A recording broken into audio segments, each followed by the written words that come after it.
શ્રી અંબિકા વિદ્યાલય ધોરણ 11 વિષય ગુજરાતી પાઠ 14. ગુડ મોર્નિંગ વિદ્યાર્થી મિત્રો, કેમ છો બધા? મજામાં ને? ચાલો આજે આપણે પાઠ 14માં જોશું. બહુ મસ્તીનો પાઠ છે વિદ્યાર્થી મિત્રો. જો વાત એક સાપની.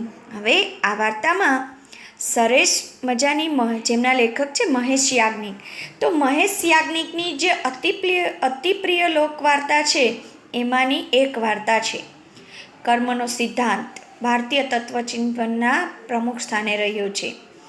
આજે પણ કર્મનો સિદ્ધાંત એટલે આપણા ભારતમાં આપણા લોકો એવું વિચારે છે કે જેવા તમારા કર્મ હશે તેવું તમારે ભોગવવાનું રહેશે. તો એ કર્મના સિદ્ધાંત પ્રમાણે આજે પણ આપણા લોકજીવનમાં કર્મના સિદ્ધાંતની યથાર્થતા વિશે ચર્ચા થતી આપણે સાંભળીએ છીએ. તારું ધનોત પનોત નીકળી જશે, તારી વાહે કોઈ રોવાવાળું નહીં રહે, એવા શાપિત વચનો વાર્તાના અંતને કરુણ બનાવે છે. કર્મનો હિસાબ દરેકે ચૂકવવો જ પડે છે એ વાત સમગ્ર વાર્તા દ્વારા સ્પષ્ટ થાય છે. જોઈએ વિદ્યાર્થી મિત્રો, જો હવે હજુ ટ્રેન ઉપડવાને 5 મિનિટની વાર છે. અમારું કમ્પાર્ટમેન્ટ સાવ ખાલી છે. એટલે આપણે જે ડબ્બામાં બેઠા હોય એને કમ્પાર્ટમેન્ટ કહેવાય. તો એ સાવ ખાલી હતું ને ટ્રેન ઉપડવાની વાર હતી. લેખક કહે છે, હવે મોબાઈલથી વાત કરતી વખતે હેમંતની નજર કાલુપુર રેલવે સ્ટેશનના પ્લેટફોર્મ પર ફરતી હતી. એની બારીની બરાબર સામેના ટી સ્ટોલ ઉપર 2 યુવાનો ચાની ચુસ્કી લઈ રહ્યા હતા. બરાબર. હવે હેમંતની નજર કાલુપુર રેલવે સ્ટેશન ઉપરના જે પ્લેટફોર્મ પર હતી અને સામે જે ચાની દુકાન હતી, બરાબર, ત્યાં 2 યુવાનો ચા સરસ મજાનો રસ લઈને પીતા હતા. હવે તને તકલીફ થશે, સામા છેડે વેરાવળથી અશ્વિને હસીને ટકોર કરી. તારા જેવા વાતોડિયા માણસને કોઈ વાત કરનાર નહીં મળે તો સજા જેવું લાગશે. એની વેરાવળ ટ્રેન ઊભી રહી કે તરત જ રિંગ મારજે હો, આવી જઈશ. Good night.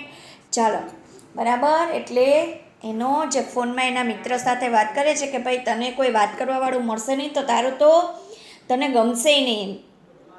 હવે જો તરત તને એમ કે વેરાવળમાં ટ્રેન ઊભી રહે કે તરત જ મને ફોન કરજે તો હું આવી જઈશ. પછી એમ કહીને ગુડ નાઇટ કહે છે. હેમંતે મોબાઈલ ખિસ્સામાં મૂક્યો. થોડી વાર પછી હળવા આંચકા સાથે ટ્રેન ઉપડી. પહેલાં જે 2 યુવાનો ઊભા હતા એ પૈકી એક દોડીને ડબ્બામાં પ્રવેશ્યો અને બીજો એક સ્ટેશને મૂકવા આવ્યો હતો. એટલે એ ત્યાં ને ત્યારે તો હવે વેરાવળ સામાન્ય બર્થ ઉપર બેસીને એ યુવાને હેમંતને પૂછ્યું. હેમંતે હકારમાં માથું હલાવીને એમની સામે જોયા પછી પૂછ્યું, આ સોમનાથ મહેલ પહેલાં તો કાયમ ભરચક રહેતો જતો હતો ને, હવે ભીડ નથી રહેતી? જનરલ ડબ્બામાં થોડી ભીડ રહે છે, બાકી સ્લીપરમાં રિઝર્વેશન કરાવનારા મારા તમારા જેવા લોકોને ટ્રાવેલ્સની લક્ઝરી બસમાં વધુ મજા આવે છે ને, વળી સસ્તુંય પડે. મારે તો દર 15 દિવસે જવાનું હોય એટલે સોમનાથ મહેલમાં આરામથી ઊંઘી જવાનું, કોઈ ટેન્શન નહીં. એટલે પહેલાં ભાઈ જે બેઠા હતા એ યુવાન હેમંતને પૂછે છે. બરાબર. એ યુવાને હેમંતને પૂછ્યું, તે પણ જવાબ આપે છે. બરાબર, કે ભાઈ પહેલાં તો આમાં બહુ ભીડ રહેતી, હવે કેમ નથી રહેતી? ત્યારે સામે જવાબ આપતા કહે છે કે પહેલાં ભાઈ હવે તમારા મારા જેવા હોય એ જ આમાં મુસાફરી કરે છે, બરાબર, બાકીનાને તો લક્ઝરી બસ બહુ ગમે છે એટલે તેમાં જાય છે અને સસ્તુંય પડે. હેમંતની ઉંમરનો એ યુવાન પણ વાતોડિયો હતો. એનું નામ હતું સમીર. પરસ્પર ઓળખવિધિ પતી ગઈ. ગાંધીગ્રામથી બીજા પેસેન્જરો આવશે? હેમંતે પૂછ્યું. સમીરે નકારમાં માથું ધૂણાવ્યું. આપણા ડબ્બામાં રળિયા ખળિયા 2-4 જણા આવશે. એણે કાંડા ઘડિયા સામે જોઈને ઉમેર્યું, બસ હવે 5 મિનિટમાં ગાંધીગ્રામ આવી જશે. ગાંધીગ્રામ એટલે જેલિસ બ્રિજ સ્ટેશને ટ્રેન ઊભી રહી. સમીરની વાત સાચી હતી ગણીને 4 માણસ એમના ડબ્બામાં ચડ્યા. એમાંથી 3 આગળ ગયા અને એક ભાઈ સમીરની બાજુમાં આવીને બેઠા. હવે બંને જણા વાતોડિયા હતા, સમીર ને હેમંત. બરાબર.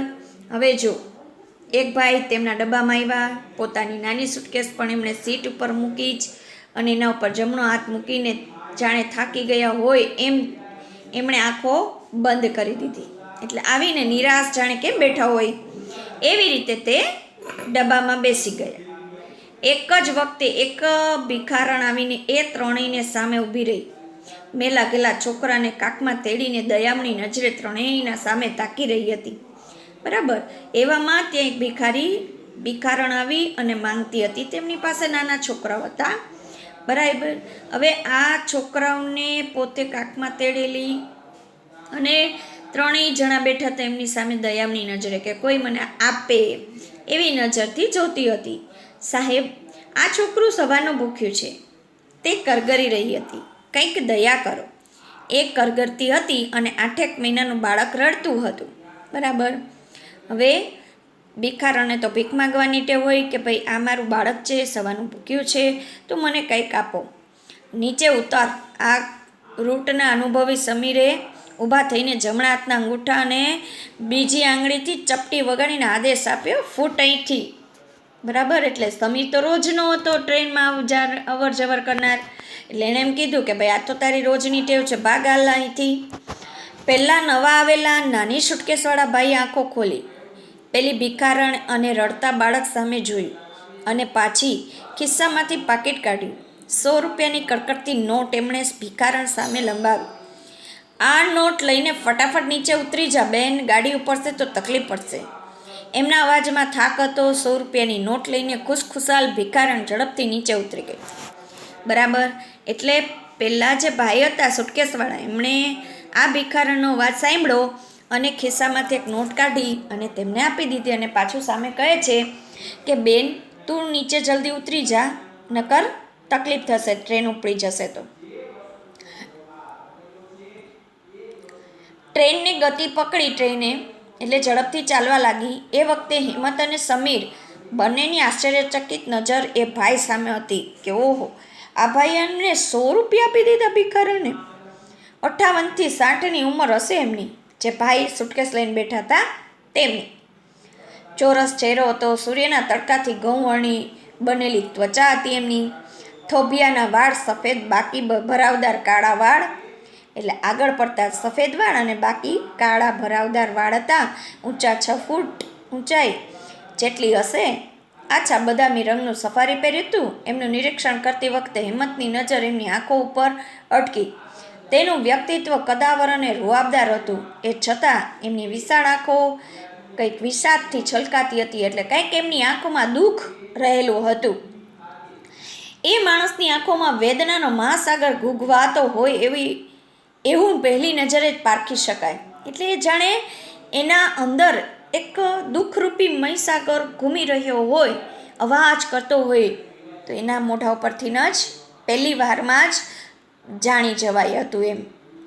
આ બધા ભિખારા હરામી હોય છે. એમની સામે જોઈને સમીર ઘૂંઘવાટ ઠાલવ્યો. તક મળે તો તમારી આ બેગ લઈને રફો ચક્કર થઈ જાય, આવાને તો એક પૈસોય ન આપવો જોઈએ.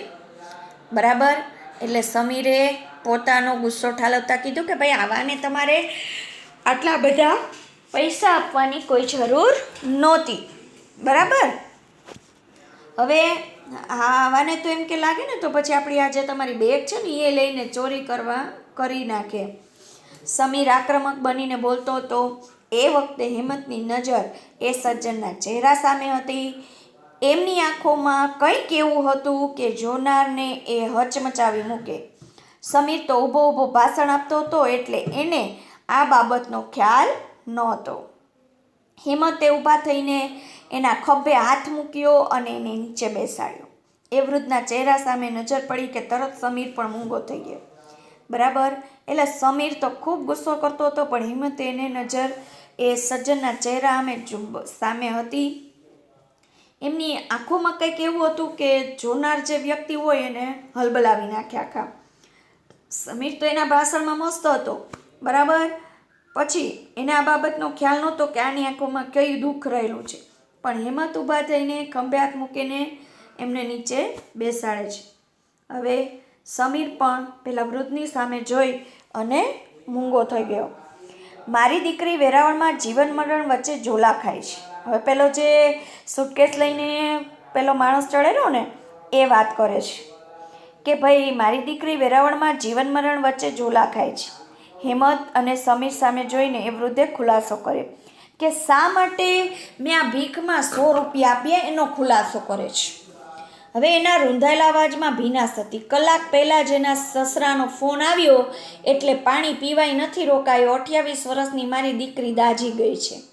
વેવાઈએ ફોનમાં કીધું કે સિરિયસ છે, તાત્કાલિક આવો. અવાજમાં ડૂસકું છે ભળ્યું એટલે એ અટક્યા. પછી એમણે દયામણી નજરેથી સમીર સામે જોયું. તમારી વાત કદાચ સાચી હશે, પણ હુંય દીકરીનો બાપ છું. એ ભિખારણને કરગરતી જોઈને દયા આવી ગઈ. માથે રાત જેવું ધાબુ છે એટલે ખોટું નહીં બોલું. અને એને પૈસા આપતી વખતે મનમાં લગીર સ્વાર્થ પણ હતો કે આવા કોઈ ગરીબના આશીર્વાદ મળે અને મારી દીકરીના શ્વાસ થોડાક લંબાય તો કેમ, કમસે કમ એનું મોઢું તો જોવા મળે મને. બરાબર. એટલે હવે જે વ્યક્તિ 100 રૂપિયા આપ્યા ભિખારીને એ સમીરને ખુલાસો કરતી હતી. બરાબર. હવે દુઃખી અવાજે, રડવા જેવા અવાજે તે બોલે છે કે ભાઈ એની મારી દીકરી 28 વર્ષની છે અને વેરાવળ સાસરે છે. જીવન મરણ વચ્ચે એટલે અંતિમ શ્વાસ લઈ રહી છે, દાઝી ગઈ છે. એમના સસરાનો ફોન આવ્યો હતો કે તમે તાત્કાલિક પહોંચી જાઓ, એ સિરિયસ છે. જો આવા કોઈ ગરીબ ભિખારણ હોય અને બરાબર, જો એ મારી માટે દુઆ કરે તો મારી દીકરીના થોડાક તો શ્વાસ લંબાય કે હું એનું મોઢું જોઈ શકું. ચલું. એક કદાવર માણસ જાત ઉપર કાબુ ન રાખી શક્યો અને ધ્રુસકે રડી પડ્યો. જે વાત કરી રહ્યો હતો વાત કરીને પોતે એકદમ રડવા લાગ્યો. ઠપકા ભરેલી નજરે હેમંત સમીર સામે જોઈ રહ્યો હતો. સમીરને પણ હવે પછતાવો થતો હતો કે આ વાતાવરણ તો ગંભીર બની ગયું. આઈ એમ વેરી સોરી. પોતાના થેલામાંથી પાણીની બોટલ કાઢીને સમીરે એમના હાથમાં આપી અને સાંત્વના આપી. વડીલ, ચિંતા ન કરો, ઈશ્વર સૌ સારાવાના કરશે. બરાબર. એટલે શું કહે છે કે તમે ચિંતા ન કરો, તમારી દીકરી સારી થઈ જશે, એવી આશ્વાસન આપે છે. બરાબર.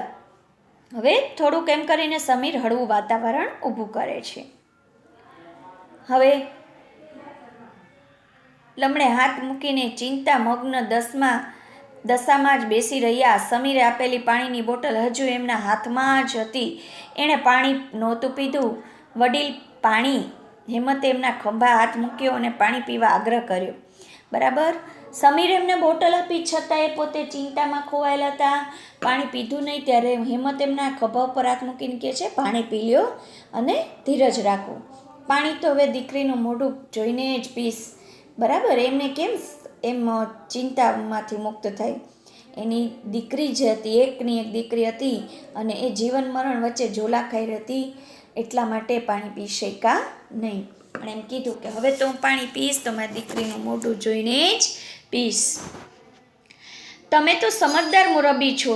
દીકરીની ચાકરી કરવા માટે પણ શરીરમાં તાકાત ટકાવી રાખવી પડશે. સમીરે સમજાવ્યું. પ્લીઝ 2 ઘૂંટડા તો પાણી પી લેશો તો અમને સારું લાગશે. એ બંને ખરા હૃદયથી આગ્રહ કરી રહ્યા હતા. એ જોઈને વૃદ્ધે પાણીની બોટલ બાજુમાં મૂકી. 2 હાથ જોડીને, આંખો બંધ કરીને, ગરદન ઊંચી કરીને જાણે ઈશ્વરને માફી માંગી અને એ પછી 3-4 ઘૂંટડા પાણી પીધું. બહાર ઘનઘોર અંધકાર હતો. ટ્રેન સડસડાટ આગળ વધતી હતી. 5-1 મિનિટ સુધી કાંઈ કોઈ બોલ્યું નહીં. ત્રણેય ચૂપચાપ બેસી રહ્યા હતા. એ જ વખતે એ વૃદ્ધના ખિસ્સામાં મોબાઈલ રણક્યો. એમણે ખિસ્સામાંથી મોબાઈલ બહાર કાઢ્યો, સ્ક્રીન ઉપર નજર કરીને પાછો ખિસ્સામાં મૂકી દીધો. થોડીવાર રિંગ વાગ્યા પછી મોબાઈલ શાંત થઈ ગયો. બરાબર.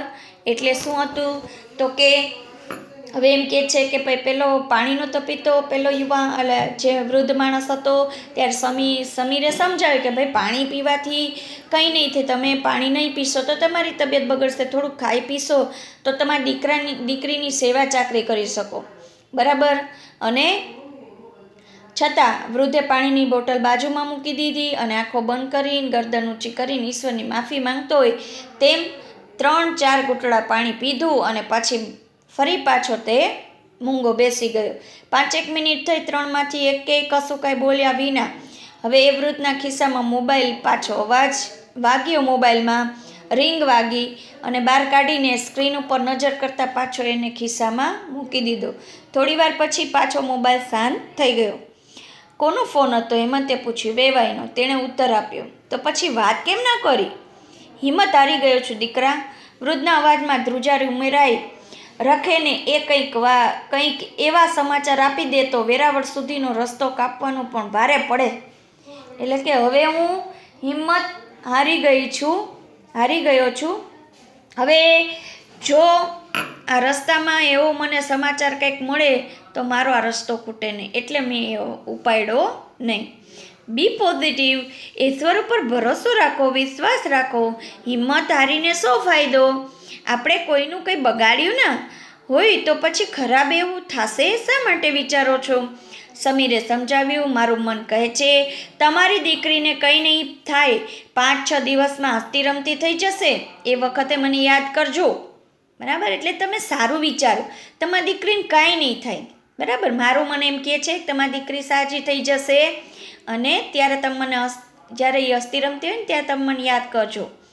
સમીર આત્મવિશ્વાસથી બોલતો હતો ને એ વખતે વૃદ્ધ એકીટસે સમીરના ચહેરા સામે તાકી રહ્યા હતા. મારા પાપની સજા મારી દીકરીને ભોગવવી પડે છે. એકાદ મિનિટના મનોમંથન પછી એમણે મોઢું ખોલ્યું. ગુનો મેં કર્યો ને સજાએ બાપડીને મળી. હજુ 4 મહિના પહેલાં જ વિધવા થઈ છે. જોતા વેત આંખને ઠરે એવા જુવાન જોત જમાઈ ઘડીના 6ઠા ભાગમાં, એટલે કે મારા પાપની સજા મારી દીકરીને મળી છે. જોતામાં મારા જે જમાઈ હતા, બરાબર, એ હજી તો થોડાક દિવસ પહેલાં જે વિધવા થઈ ગઈ નહોતો થઈ ગયો એ મારો જમાઈ. હજુ તો એ ગાની કળ વળે એ પહેલાં તો કઠણાઈ આવી. અર્ધ મીચેલી આંખે બબડી રહ્યો હતો. હેમંત અને સમીર સ્તબ્ધ બનીને એની સામે સહાનુભૂતિ તાકી રહ્યા હતા. એટલે પોતે સહાનુભૂતિપૂર્વક એમની સામે જોઈ રહ્યા હતા અને અડધી ખોલેલી ને અડધી બંધ એવી આંખોએ પોતે બોલતો હતો. કોઈની આતરડી કકડે ને એ સાપ આપે ને તો શું થાય એ સગી આંખે મેં જોઈ લીધું છે. કોઈની દુઆ કે આશીર્વાદ ફળે કે નહીં એ જોવાનું બાકી છે. નીચું જોઈને નિરાશાથી માથું ધૂણાવીને એ બોલતો હતો. વર્ષો પછી હૈયું ખોલવાની તક મળી છે એટલે મનનો ભાર હળવો થશે, પાપ ધોવાશે. મનની અંદર પારાવાર પસ્તાવો તો ઘણીવાર થાય, પણ એ પીડા ઠાલવવી ક્યાં? આજે બધું કહી દઈશ. એટલે આંખો ઊંચી કરીને એણે સીધું સમીર સામે જોઈને, તમને પણ કંઈક બોધપાઠ મળશે. એટલે મારા પાપની સજા મારી દીકરીને શા માટે ભોગવવી પડી એ પાપની વાત સમીરને કહે છે કે ભાઈ, કોઈની જ્યારે અંતરાત્મા કકડે છે અને એ પછી આપણને બધું આપે છે, કોઈ દિવસ ખાલી જતી નથી.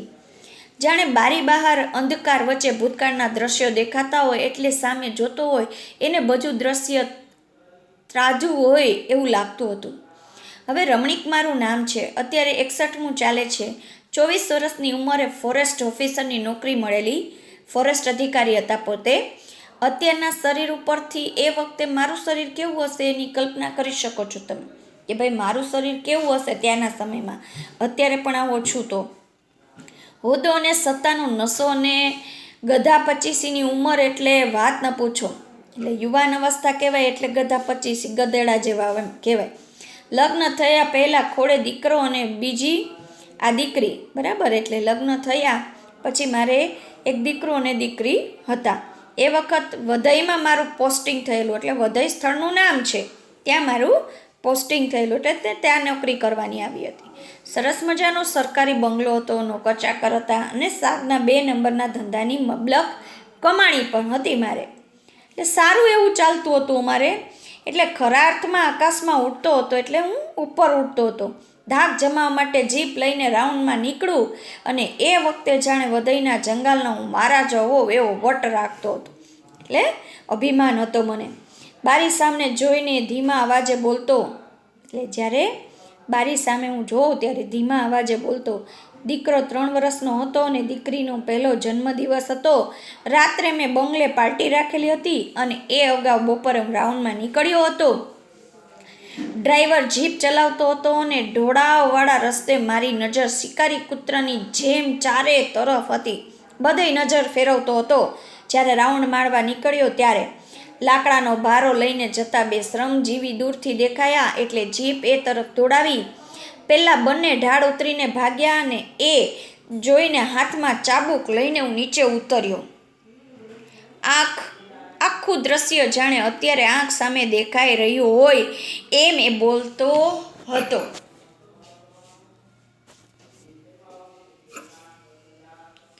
મેં એમને પડકાર્યા. એ છતાં એમણે ભાગવાનો પ્રયત્ન કર્યો એટલે મારી કમાન છટકી. એ બેમાંથી એ જે જુવાન હતો ને એ ભાગ્યો પણ બીજાના પગ ઉપર મારા ચાબુકનો ફટકો પડ્યો એટલે એ લથડાયો અને એ બે હાથ જાગીને કરગરીઓ જોડીને કરગર્યો એટલે મારી સામે દયામણી નજરથી બોલવા લાગ્યો, સાહેબ મારા છોકરા ભૂખ્યા છે અને આ ડાખણા તો વીણેલા છે, કંઈ ઝાડ નથી કાપ્યું મેં. અને બિચારો કરગરતો હતો અને પણ હું હેવાન બની ગયો હતો અને સૂકી નદીના કાંઠે મોટા મોટા પથરાઓની વચ્ચે અમે ઊભા હતા. નીચે પડેલો ભારો લઈને ફરીથી ચાલવા લાગ્યો અને મેં ફરીથી ચાબુક વીંજવાનું શરૂ કર્યું અને એ પથ્થરની ધાર ઉપર ઊભો હતો અને મેં એના પગ પર ચાબુક માર્યો. એટલા જોરથી માર્યો કે એ ઉછળીને ચતો પાટ પડ્યો અને એવી રીતે પડ્યો કે નારિયેળના કાચલાની જેમ એની ખોપરી ફાટી ગઈ. એટલે તે મૃત્યુ પામ્યો. એટલે મારા મારને લીધે એ મૃત્યુ પામ્યો અને બિચારાનો કંઈ વાક પણ હતો નહીં. હેમંત અને સમીર સ્તબ્ધ બનીને સાંભળી રહ્યા હતા એટલે એકદમ સ્થિર થઈને સાંભળી રહ્યા હતા. 2-3 સેકન્ડ અટકીને રમણીકે આગળ બોલવાનું શરૂ કર્યું. આવ્યા બાકીના બધ એ રાત્રે 9 વાગ્યે મારા બંગલે બેબીની બર્થડે પાર્ટી ચાલતી હતી. એ વખતે મસાલ લઈને 10 શ્રમજીવીઓ ત્યાં આવ્યા. બાકીના બધા દૂર ઊભા રહ્યા પણ 35 વર્ષની એક સ્ત્રી હતી એના 4 ટાબરિયા સાથે છેક અંદર ધસી આવી એટલે છેક અંદર આવી ગઈ. પેલો જે ગુજરી ગયો હતો એ શ્રમજીવીની એ પત્ની હતી એટલે જેને મેં મારીને મારી નાખ્યો હતો તેની એ પત્ની હતી. મેલા ઘેલા બાળકોને લઈને અંદર આવી. એ વખતે એનામાં એટલું જનૂન હતું કે બંગલાનો ચોકીદાર એનાથી ગભરાઈ ગયો અને એને અંદર આવવા દીધી. એની પાછળ બીજા પણ અંદર આવીને ચૂપચાપ ઊભા રહી ગયા. દીકરોએ તારો દીવો નહીં રહે સાહેબ, એટલે દીકરીએ તારો દીવો નહીં રહે સાહેબ. હાથમાં મસાલ પકડીને રડતી રડતી ચીસો પાડીને મને બદુઆ દઈ રહી હતી. એટલે કે તારું એકેય સંતાન રહેશે નહીં એવું મને બદુઆ આપતી હતી. મારા ધણીને મારીને તને શું મળ્યું કાળમુખા, એટલે કાળા મોઢારા, તે તારું મોઢું ખરાબ છે એવું કીધું અને કે મારા ધણીને મારીને તને મળ્યું શું એમ કહીને મારી સામે તે ધસી આવી એટલે દોડી.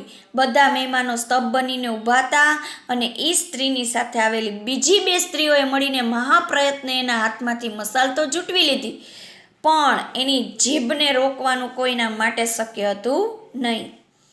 ઘેર પોયરાઓ ભૂખથી ટળવળતા હતા એટલે લાકડા લેવા આવેલો સાહેબ ઈણે ઝાડવા નહોતા કાપ્યા, વીણીને ડાખડા ભેગા કર્યા હતા. એટલે જે નીચે પડ્યા હોય ને લાકડાની ડાળીઓ એ વીણીને ભેગી કરી હતી. એ ઝાડ તોડ્યું નહોતું, એ તારાથી ન ખમાણું એટલે એ તારાથી સહેવાણું નહીં.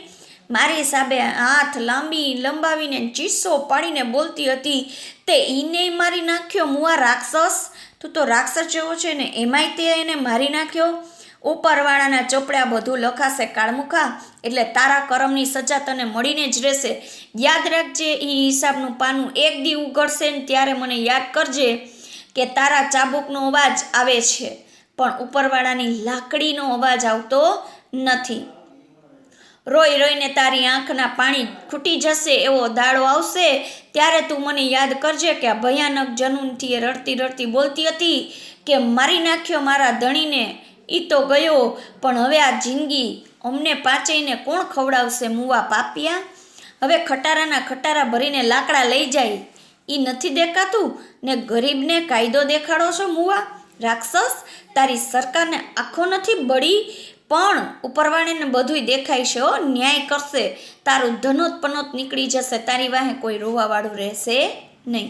આવી બદુઆ એ આપે છે કે ભાઈ એને સમજાવતા કહે છે કે ભાઈ એણે તો લાકડા વીણી વીણીને ભેગા કરેલા હતા, પણ તે એમાંય એને તારાથી ન જોવાનું. હવે જે ખટારાઓ ભરી ભરીને ચોરી કરીને લાકડા લઈ જશે એને તું કાંઈ કહેતો નથી, અને તે આને કર્યું, બરાબર. અને પછી બધું આ કહે છે કે તું બરબાદ થઈ જાય, તારી વાત પાછળ કોઈ રોવાવાળું રહેશે નહીં. લખી હવે શાંત થા, કોઈને આવા સાપ ન દેવાય. એની સાથે આવેલી એક સમજદાર સ્ત્રીએ 2 હાથેથી પકડીને એને શાંત પાડવા પ્રયત્ન કર્યો. ધણી મર્યો છે, ધણી મારો મર્યો છે કે તારો? એક ઝાટકા સાથે એના હાથમાંથી જાત છોડાવીને લખીએ ફરીથી છાતી કૂટવાનું શરૂ કર્યું, અને રડતી વખતે મારી સાથે હાથ લંબાવીને હજુય સાપ વરસાવી રહી હતી. પેલા ચારેય ટાબરિયા હોશિયાળા બનીને લખીને વીંટળાઈ ઊભા હતા. હૈયું અચમચાવી મૂકે એવો એનો વિલાપ હજુય મારા કાનમાં પડઘાય છે, બરાબર. હજી પેલી સ્ત્રી બાજુમાં એની ઊભી હતી, અને એને વાળતા કીધું કે ભાઈ આવો શ્રાપ કોઈને દેવાય નહીં. ત્યારે એમ કીધું કે ભાઈ ધણી તારો મર્યો છે કે મારો? એટલે દુઃખ તો મને જ થાય ને. છતાં રોતી જતી હતી, અને પેલા રમણીકલાલને બદુઆ દેતી જતી હતી. રમણીકલાલનો આખો ચહેરો પરસેવે રેબઝેબ થઈ ચૂક્યો હતો.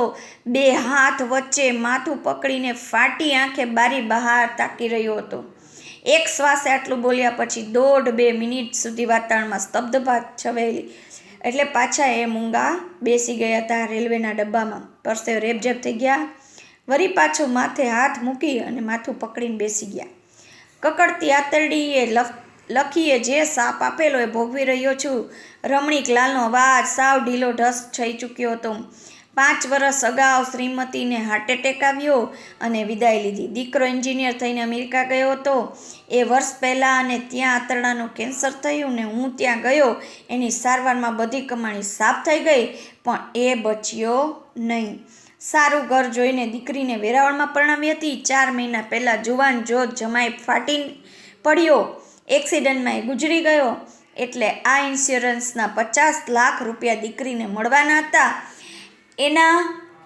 એમાં એના દિયર જોડે પરણાવવાના કાવા દાવા એ લોકોએ શરૂ કરી દીધા હતા કે જેથી એ પૈસા ઘરમાં જ રહે. મારી દીકરીએ ના પાડી, એમાં ઝઘડા શરૂ થયા, અને છેલ્લા મહિનાથી આંતરે દાડે મને ફોન કરીને રડતી હતી. એટલે 1-2 દિવસે ફોન કરીને મને રડતી કહેતી હતી કે પેલા રાક્ષસો અને દિયર જોડે પરણાવી દેવા દબાણ કરતા હતા. ગઈકાલે સવારે દીકરીનો ફોન આવ્યો કે બાપા આ લોકો મને મારી નાખીને પણ પૈસા હડપ કરી જશે. ભાગીને અમદાવાદ આવી જવાની હતી, પણ પેલા લોકોએ એને આવવા ના દીધી અને એમને સળગાવી દીધી. એટલે મારી દીકરી અહીંયા આવવા માંગતી હતી, પણ આવ્યા બરાબર એ આવી શકી નહીં. ત્યાં પહેલાં તો એના સાસરા જે ત્રાસદાયક હતા, એમને પૈસાની લાલચમાં એની દીકરીને સળગાવી દીધી હતી. સહેજ અટકીને રમણીકે બારી બહાર જોઈને નિસાસો નાખ્યો. ઈશ્વર જાણે કે બાપડી કેટલું દાજી હશે. હેમત અને સમીની નજર એ દુઃખી બાપના ચહેરા ઉપર સ્થિર હતી, અને એ વખતે ફરીથી રમણીકનો મોબાઈલ રણક્યો. એમણે ખિસ્સામાંથી મોબાઈલ બહાર કાઢીને સ્ક્રીન સામે જોઈને નિરાશાથી માથું દુણાવ્યું. વેરાવળથી છે? હેમતે પૂછ્યું. હિંમત નથી ચાલતી? હકારમાં માથું હલાવીને બબડ્યા. હેમતે હિંમત કરી. રમણીકલાલ કંઈ સમજે એ અગાઉ એમના હાથમાંથી મોબાઈલ લઈ લીધો અને હલો, હેમતે જણાવ્યું કે રમણીકભાઈ ઊંઘી ગયા છે, હું એમનો મિત્ર છું. અમે લોકો સોમનાથ મેલમાં જ છીએ, એટલે કે અમે પહોંચી જ રહ્યા છીએ હમણાં. એમને અત્યારે જગાડવાની જરૂર નથી. સામા છેડેથી ભારેખમ અવાજવાળા પુરુષે સમજાવ્યું. સમાચાર સારા નથી, તમે સમજી ગયા ને? એમને સાચવીને લાવજો. એટલે એમના સસરાનો અવાજ ભારેખમ હતો કે ભાઈ એમને કહેવાની જરૂર નથી, હવે સમાચાર સારા નથી. એટલે એમની દીકરી મરી ગઈ, એટલે મૃત્યુ પામી હતી. એ સમાચાર એ ફોનમાં હતા. રમણીકલાલ સામે નજર મેળવવાની હવે હિંમતમાં હિંમત નહોતી. એ મોબાઈલ સામે તાકી રહ્યો હતો. આંખોમાં આશા આંજીને રમણીકલાલ હવેની સામે જોઈ રહ્યો હતો. બહાર ભીષણ અંધકાર વચ્ચે તીણી વિશલ વાગાડીને ટ્રેન ધમધમાટ આગળ વધી રહી હતી. તો વિદ્યાર્થી મિત્રો અહીંયા આપણો પાઠ પૂરો થાય છે. કેવો લાગ્યો પાઠ? સરસ ને? ચાલો હવે તમારે એમનું સ્વાધ્યાય અને જે પ્રશ્ન જવાબ છે એ બે વાર કરવાના છે. ઓકે વિદ્યાર્થી મિત્રો, ચાલો અસ્તુ.